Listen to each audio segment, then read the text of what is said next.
ಗಾಳಿ ಮಳೆಗೆ ತತ್ತರಿಸಿ ಹೋದ ಬಾಳೆ ಬೆಳೆ ನಾಶ ಆಗಿದೆ. ಗುಂಡ್ಲುಪೇಟೆ ತಾಲೂಕಿನ ಬಾಚಹಳ್ಳಿ ಗ್ರಾಮದಲ್ಲಿ ನಡೆದಿರುವಂತಹ ಘಟನೆ ಇದು.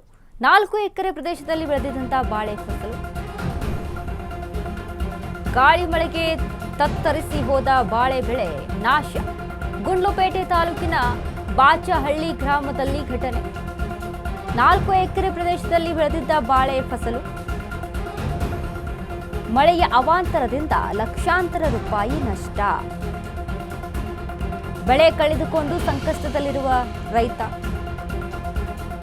ಸರ್ಕಾರದಿಂದ ಪರಿಹಾರಕ್ಕೆ ಶ್ರೀಕಂಠ ಮನವಿಯನ್ನ ಮಾಡಿಕೊಂಡಿದ್ದಾರೆ.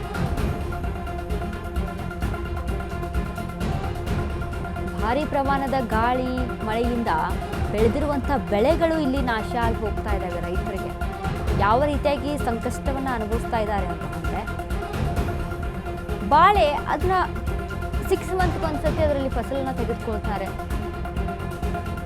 ಅದ್ರ ಮೇಲೆ ರೈತ ಅವಲಂಬಿತನಾಗಿರ್ತಾನೆ. ಇರೋ ಶ್ರಮ ಎಲ್ಲ ಹಾಕಿ ಇನ್ವೆಸ್ಟ್ಮೆಂಟ್ ಮಾಡಿ ಗೊಬ್ಬರ ಅದು ಇದು ಅಂತೆಲ್ಲ ಬೆಳೆಯ ಇಳುವರಿ ಬರುತ್ತೆ, ಅಲ್ಲಿ ಲಾಭ ಬರುತ್ತೆ ಅಂತ ಕಾಯ್ತಿರ್ತಾನೆ. ಬಟ್ ಈ ರೀತಿಯಾಗಿ ಆದರೆ ನಿಜಕ್ಕೂ ರೈತ ಕಂಗಾಲಾಗುವಂಥ ಪರಿಸ್ಥಿತಿ.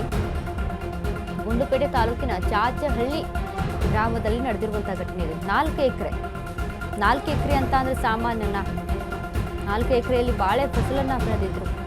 ಮಳೆಯ ಅವಾಂತರದಿಂದ ಲಕ್ಷಾಂತರ ರೂಪಾಯಿ ನಷ್ಟ.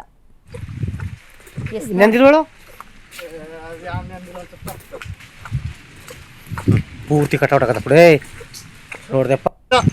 ಹಂಗೆ ಯಾರಿಗೆ ಬರೀ ಹಾಕಿದ್ದ ಮುಚ್ಚಿಲ್ವಾ? ಮುಚ್ಚಿಲ್ಲ, ಮುಚ್ಚಿ ಅನ್ನ ಕೂಡ ಯಾರು ಮುಚ್ಚಿಲ್ಲ. ಅಣ್ಣ ಅದು ಭಾಳ ಫುಲ್ ಇದೆ ಭಾಳ ಎಲ್ಲ ಒಂದು ಇಲ್ಲ ಒಂದೇ. ಅಣ್ಣ ಅದು ನೋಡಿ ಬೆಳೆ ಯಾವ ರೀತಿಯಾಗಿ ನೆಲಕ್ಕೆ ಅದು ಉರುಳಿದೆ, ಯಾವ ರೀತಿಯಾಗಿ ನೆಲಕ್ಕೆ ತಾಕಿದೆ ಅಂತ ಅಂದರೆ, ಗಾಳಿಗೆ ಏನು ಬಿರುಗಾಳಿ ಸಹಿತ ಮಳೆ ಆಗ್ತಾ ಇದೆ ಅಲ್ವಾ, ಗಾಳಿಗೆ ಈ ರೀತಿಯಾಗಿ ಬಾಳೆ ಬೆಳೆ ಎಲ್ಲ ನೆಲ ಕಚ್ಚಿದೆ. ಎಷ್ಟು ಇನ್ವೆಸ್ಟ್ಮೆಂಟ್ ಮಾಡಿ ರೈತ ಕಾಯ್ಕೊಂಡಿರ್ತಾನೆ ಬೆಳೆಯಲ್ಲಿ ಬೆಳೆ ಇಳುವರಿ ಬರುತ್ತೆ ಅಂತ. ಬಟ್ ಇದಕ್ಕೆ ಸರ್ಕಾರ ಏನಾದರೂ ಪರಿಹಾರವನ್ನು ಮಾಡಿ ಕೊಡಬೇಕು ರೈತನಿಗೆ. ರೈತರ ಪರಿಸ್ಥಿತಿನೇ ಹೀಗೆ, ಒಂಥರ ಜೂಜಾಟ ಇದ್ದಂಗೆ ನೋಡಿ. ಮಳೆ ಯಾವಾಗ ಬರುತ್ತೆ, ಯಾವಾಗ ಹೋಗುತ್ತೆ, ಯಾವಾಗ ಬಿರುಗಾಳಿ ಬರುತ್ತೆ, ಯಾವಾಗ ಬೆಳೆ ನಾಶ ಆಗುತ್ತೆ. ಆಲೆಕಲ್ಲು ಮಳೆ ಬಂದು ಅದರಿಂದ ಎಷ್ಟೋ ಹಾನಿಯಾಗಿ ನಷ್ಟವಾಗಿ ಹೋಯಿತು ರೈತರ ಬೆಳೆಗಳೆಲ್ಲ. ಇದೀಗ ಈ ಬಿರುಗಾಳಿಯಿಂದ ಈ ರೀತಿಯಾದಂಥ ಅವಾಂತರ. ಇನ್ನು ಬೇಸಿಗೆಯಲ್ಲಿ ಬೆಳೆ ಬೆಳಿಬೇಕು ಅಂತ ಅಂದಾಗ ಆಗ ನೀರಿನ ಸಮಸ್ಯೆ ಹೆಚ್ಚಾಗಿರುತ್ತೆ.